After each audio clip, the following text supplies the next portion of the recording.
Sige, shoutout sa inyo all shoppers na enjoy pag-ibig ng jowa, single, ba? Meron kami mga nakadaling awili niya kung ano na nararamdaman nyo, lalo na yung mga Tuesday pagod. Ano kasi yung pagod ng mga na-workers natin na natin yung tonight.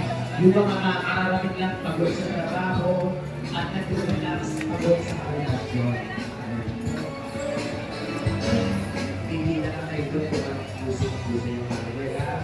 So, yung mga gusto mo, sa